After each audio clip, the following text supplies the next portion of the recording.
Hello all, welcome back to another new video of learn with Bhavna. हमने already start कर दी है हमारी जो पार्ट बी है, सेकंड बुक है आपकी 12th क्लास की सोशियोलॉजी की, social change and development in India. उसका हमने चैप्टर 1 भी कंप्लीट कर लिया है। Now we are on to chapter 2, that is cultural change, और इसके इंपॉर्टेंट नोट्स हम डिस्कस करने वाले हैं। I will divide this chapter in 2 videos, right. आपको नोट्स की 2 वीडियो मिलेंगी, देन आपको अलग से एक वीडियो मैं क्वेश्चन एंड आंसर्स की प्रोवाइड करूंगी, that is your NCERT book questions and answers. ये जो आपके नोट्स हैं ये भी मैंने एनसीईआरटी की बुक से ही प्रिपेयर करें। अगर उसके अलावा इफ़ यू वांट कि मैं और किसी भी रेफरेंस के द्वारा आपको नोट्स प्रोवाइड करूँ या कहीं और से आपको क्वेश्चन आंसर्स प्रोवाइड करूँ, वो भी आप मेंशन कर सकते हैं। अगर प्रीवियस ईयर आपको क्वेश्चन पेपर डिस्कस करना है तो वो भी प्लीज़ आप मुझे कमेंट कर देना। Comment what would you like to understand, what would you like to know, जो आपकी नीड्स है, रिक्वायरमेंट्स है, वो आप मुझे कमेंट करके ज़रूर मेंशन कर देना। आई विल ट्राई कि मैं उसी उसी तरीके से मैं आपको वीडियो प्रोवाइड करने की कोशिश करूँ as per your needs, your demands and your requirements. चलो अब स्टार्ट करते हैं हमारे chapter 2, that is on cultural change. Now first point जो हमारा आ जाएगा, पहली बात तो कल्चरल चेंज होता क्या है। जब हमने जो लास्ट चैप्टर था वहाँ पे हमने स्ट्रक्चरल चेंजेस पढ़े थे, राइट।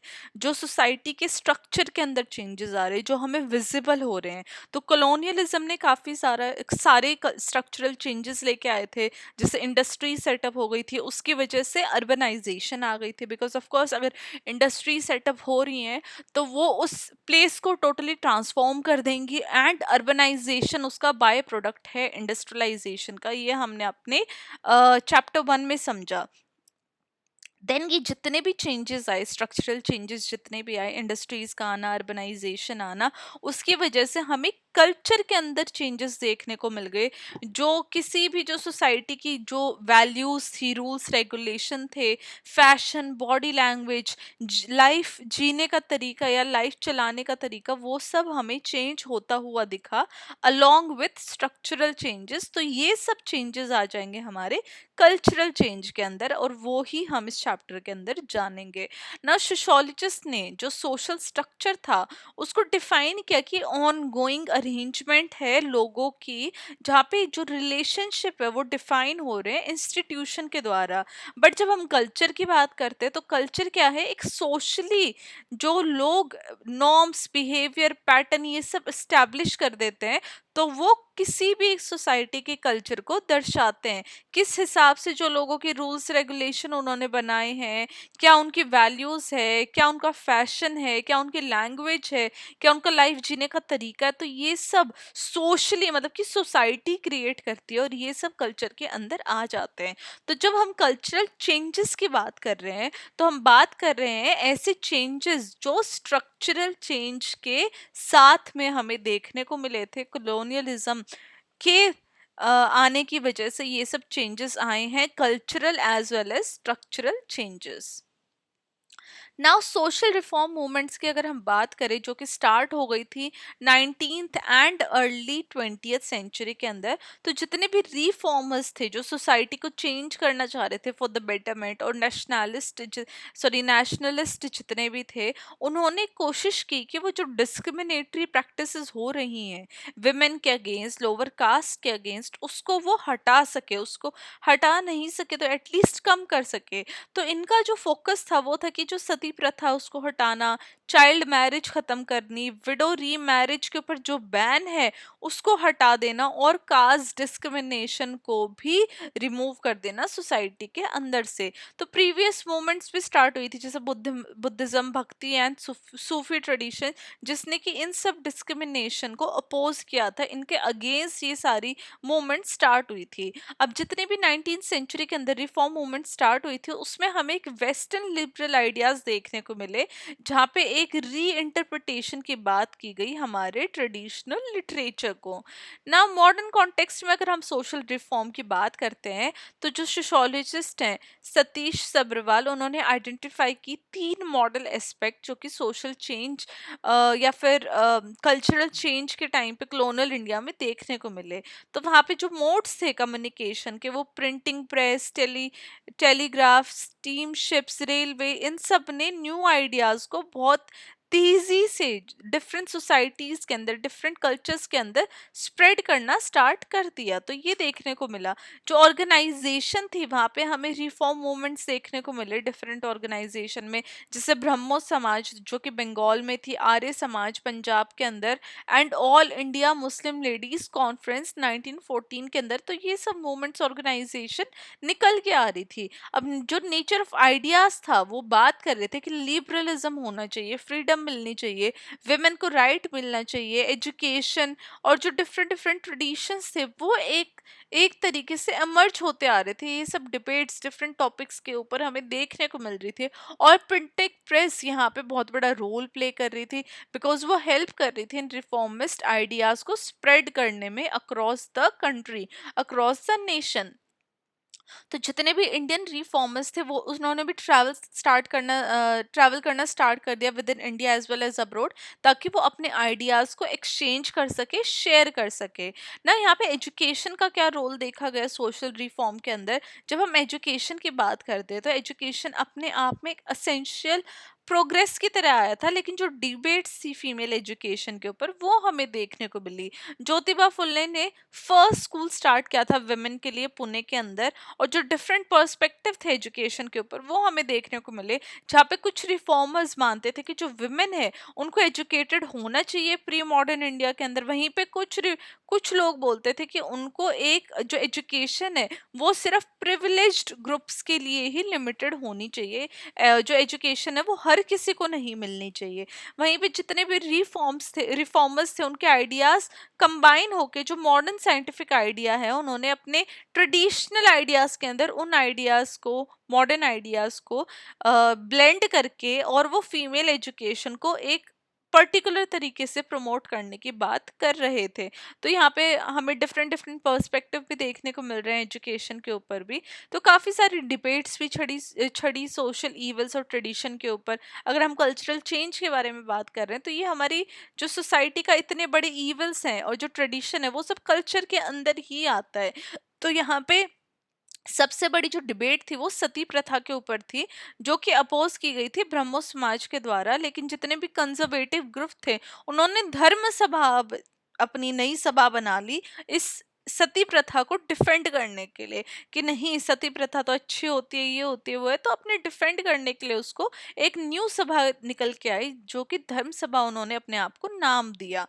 अब जितने भी मुस्लिम रिफॉर्मर्स थे उन्होंने पोलीगैमी और जो ये पर्दा प्रथा होती है उसको डिबेट में लेके आए वो, जहाँ पे जहानारा शाहनवाज ने पोलीगैमी को अपोज किया। मतलब कि जो एक आदमी तीन तीन चार चार बीवियां रखता है ना, राइट, उस कॉन्सेप्ट को उसने अपोज किया at the all India Muslim ladies conference. वहीं पे जो मुस्लिम प्रेस थी उसके इस रिजोल्यूशन के ऊपर काफी सारे मिक्स्ड रिएक्शन थे, बिकॉज अगर सोसाइटी के अंदर कोई चीज चलती आ रही है, राइट, और अगर उसको कोई भी एक पर्सन अपोज करता है चाहे वो कितनी ही बुरी चीज है, बट एक बारी लोग देखेंगे ना, बिकॉज कि वो उसको उस चीज को इतना नॉर्मलाइज कर दिया था कि आदमियों को वो चीज गलत लगती ही नहीं थी।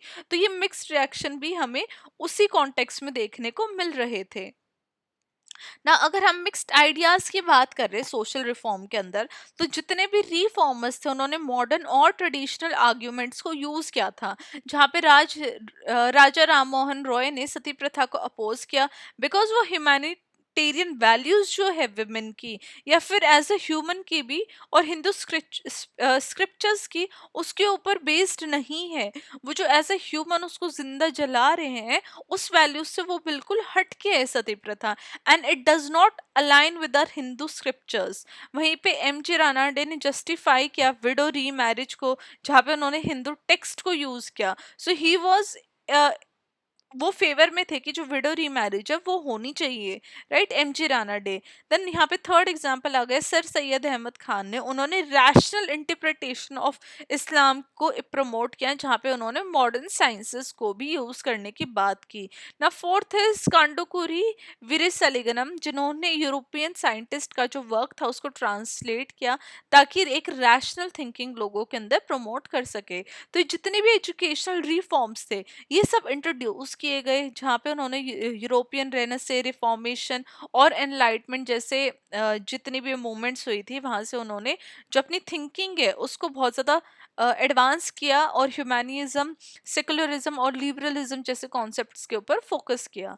अब काफी सारे डिफरेंट तरीके के सोशल चेंजेस हमें देखने को मिल रहे थे। तो मेजर 4 कल्चरल चेंजेस हमें देखने को मिले, सोशल कल्चरल चेंजेस, जहाँ पे first is Sanskritisation, second modernisation, third westernisation and fourth is secularisation. अब ये वन बाय वन हम इन डिटेल में पढ़ लेंगे।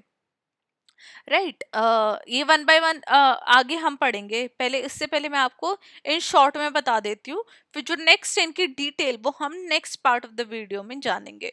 तो यहाँ पे जो संस्कृताइजेशन है, ये आपको पता होना चाहिए, एम एन श्रीनिवास ने ये टर्म कॉइन की थी, जो कि कॉलोनियल रूल के टाइम पे ये टर्म उन्होंने जानी थी। तो संस्कृताइजेशन में क्या होता है कि जो लोअर कास्ट होती है वो अपर कास्ट की प्रैक्टिसेस को कॉपी करने की कोशिश करती है। जैसे उन्हीं की, वो उनके रिचुअल्स को फॉलो करेंगे, उनकी तरीके का खाना खाएंगे, उनकी तरीके से ड्रेसअप होएंगे, उनकी तरफ तरीके से अपना लाइफस्टाइल चेंज कर लेंगे, ताकि उनकी भी जो कास्ट है वो चेंज हो सके। वो लोअर कास्ट से अपर कास्ट में अपने आप को चेंज करने की कोशिश करेंगे।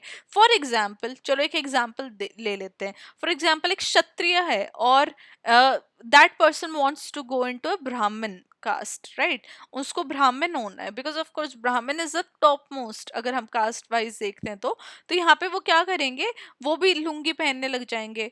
राइट, वो एक तरीके से जो धोती टाइप पहनते हैं, सॉरी नॉट लुंगी, धोती, या और वो जो जनेऊ वो पहनते हैं, राइट, जो अक्रॉस द बॉडी एक वाइट कलर का धागा पहनते हैं, वो पहनने लग जाएंगे। उन्हीं की तरीके से वो लहसुन प्याज वाला खाना नहीं खाएंगे। तो इस तरीके की जो चैंटिंग करने लग जाएंगे मंदिर में। तो इस तरीके के जो लाइफस्टाइल हैबिट्स हैं वो सब फॉलो करने लग जाएंगे, ताकि वो अपने आप को ब्राह्मण के अंदर, और सोसाइटी उनको ब्राह्मण कास्ट के अंदर कंसिडर करने लग जाए।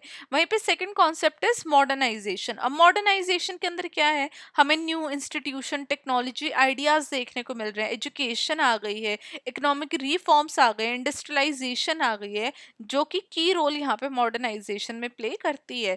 वेस्टर्नाइजेशन तो सबको ही पता होगा, जहाँ पे हम वेस्टर्न लाइफस्टाइल को अपनाते हैं, उनकी तरीके से पहनावा हम कर लेते हैं, खाना, एजुकेशन सिस्टम। ये जो वेस्टर्नाइजेशन आई थी, ये ब्रिटिश रूल के दौरान इन्फ्लुएंस हमें देखने को मिला था, जहाँ पे मॉडर्न कम्युनिकेशन के ऊपर लोगों का ज्यादा फोकस था। देन थर्ड हम सॉरी फोर्थ हमारा आ जाएगा सेकुलराइजेशन। यहाँ पे क्या है, रिलीजन और पब्लिक लाइफ के अंदर हमें एक सेपरेशन देखने को मिल रही है। एजुकेशन, लॉ और मॉडर्न गवर्नेंस का एक हमें प्रमोशन देखने को मिल रहा है। तो ये चार प्रोसेसेस हैं सोसाइटी के अंदर, जो कि हमें देखने को मिलते हैं और ये ओवरलैप भी करते हैं। नाउ ट्रेडिशन एंड मॉडर्निटी कैसे एक दूसरे के साथ को एग्जिस्ट कर सकती है, तो यहाँ पे हमें, अगर आप इंडियन सोसाइटी के अंदर भी आप देखोगे, तो लोगों ने मॉडर्निटी तो अडॉप्ट की है, लेकिन अपनी ट्रेडिशनल वैल्यूज को कोई भी नहीं भूला है। मतलब कि बहुत सारे लोग भूले, but I am talking about majority, about majorly Indian society. जैसे कि जो साड़ी है वो आजकल वेस्टर्न स्टाइल में पहनी जाती है, ब्लाउज और पेटीकोट के साथ।